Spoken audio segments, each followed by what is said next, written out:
Today, really the reason I wanted to get you on is because I know that you have been working with quite a range of farmers across the country. So is there any kind of themes that you see that are reoccurring in those people that you work with, or it can even be wider in the industry?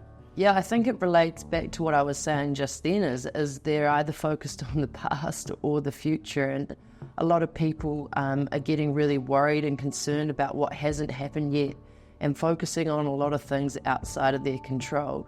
It doesn't matter whether you're a farmer, a business owner, or whoever or whatever you do in your life. The reality is, if you haven't mastered your mind will master you. And people need to understand that our minds are incredibly, incredibly powerful. And if you want to create change in your life, start with understanding the power of your mind. And then from there, you'll get the outcomes that you want.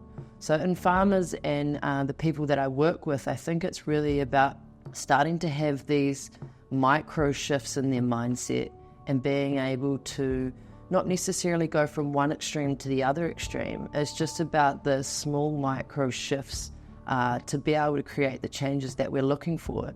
And I'm sure you can agree, like when we look back, even through your family and other generations, like the mindsets, are they still serving us? Are they still going to be serving the new generation of farmers coming through? I'm not sure. Yeah, that's a very good point. Like, what stories are we telling ourselves, or are we so committed to that we can't see, I guess, the wood for the trees? And how is that actually impacting on our day-to-day business, our family, our communities? Like, how are we interacting with everyone? And do we actually fundamentally challenge and believe those stories that we've been telling us, or has that just been handed down by the generations that we have? And I think that's a really good conversation to have with yourself and then your family if you're finding out things are actually not what you thought, and seeing if they are feeling the same as well. So it's a really good place to start, really, is changing that mindset and that story, and just realising that you're not going to have a massive jump at the start.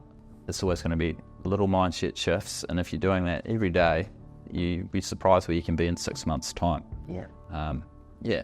And I think from my journey, what I realised was that it is all the small micro wins and the small shifts. And when you turn and reflect, 5 years ago, I couldn't imagine where I am today. And that didn't happen overnight. It just came from the small shifts in my mindset along the way.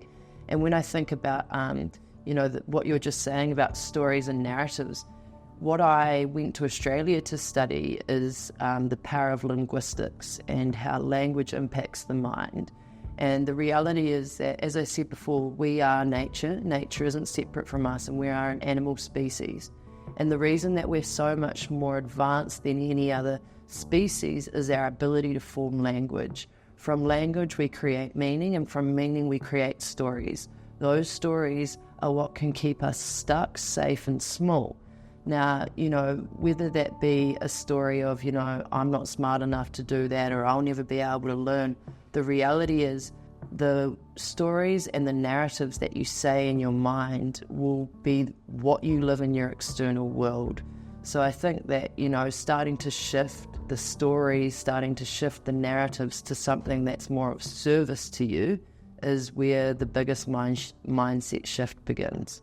What do you think are some of the farmers' mindsets or the stories or narratives that you see that could be slightly adjusted or need to shift in your sector?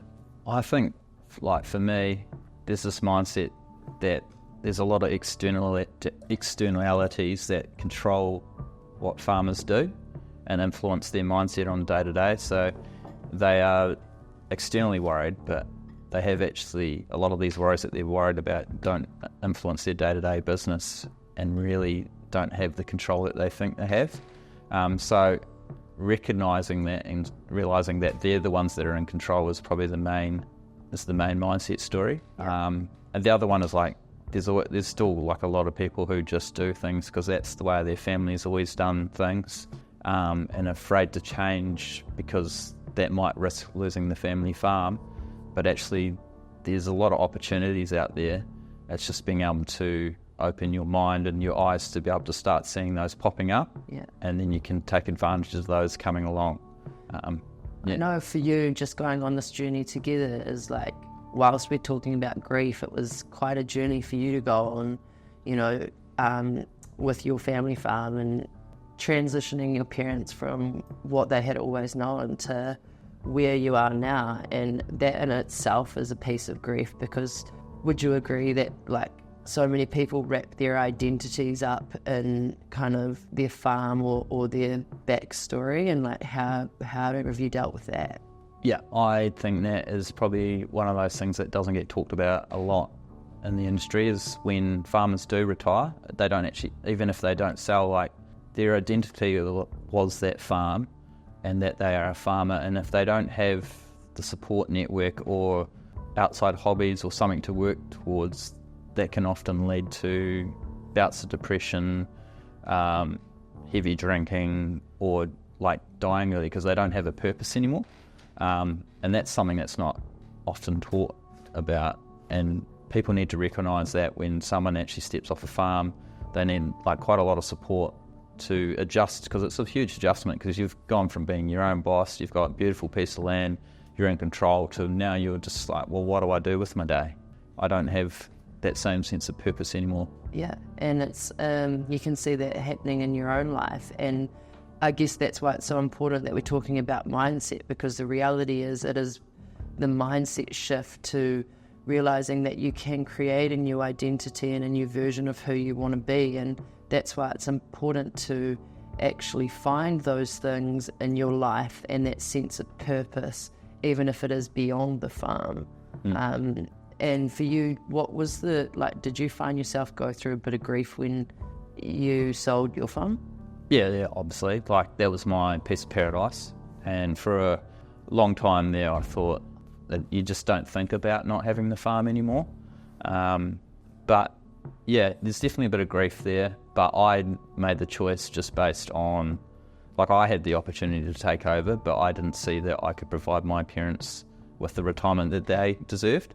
And I didn't see financially that farm could actually support myself and my family as well.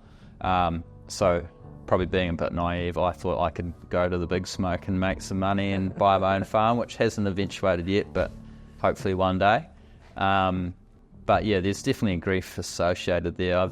But I think because I made that decision before I left and I was still running the farm, then I had time to process it. But I definitely remember, like, the day I drove to Auckland, like, there were some tears in the car, like, that's chapter shut sort of thing. Yeah. Yeah. And for farmers who are, or people who are going through those kind of generational changes in farm ownership, what do you think, being and have gone through that journey, what would you tell them, or what advice would you give them? I think an important one is, like, if you don't want to take the farm over and you're feeling the pressure to take the farm over because that's what the family wants and that's what they've always done, I think it's like hugely important. Like, it's your happiness at the end of the day, and there's a hell of a lot of debt in having a farm and stress in a business, and like, if you're not in it wholeheartedly, like, it's going to crash and burn either way. So I think families need to realise that if the next generation isn't prepared to take that on, like, you've got to have a serious conversation around, do we keep it in case the next generation want it? So it might be leasing it long term, or putting a farm manager on it who can run it really efficiently and there's still income coming to the family, or is selling the actual option. And sometimes that can be the best option. The other end of the scale is like that transition. I do see it regularly, as like they're handing it over to the kids to take and run the farm now, but the parents don't step back and they're constraining all the decisions of the new, I guess, managers to not have the freedom to do what they actually want to do. And quite often, like, they want to change a few things and they can be like, no, we're not doing it that way. So it's not giving the reins over like they may have been given at a young age. So I think that can be like quite straining on families as well. So it's probably one of the biggest issues within our industry at the moment is the succession. Like, it's such a complicated beast because there's normally multiple family members involved, huge amounts of money, and like a lot of stress. And like, there's obviously people doing it well, but it's the same thing. It's like context. Like, every family is different and every farm is different. So recognising that there's no recipe, but it's understanding that all parties are happy with the outcome.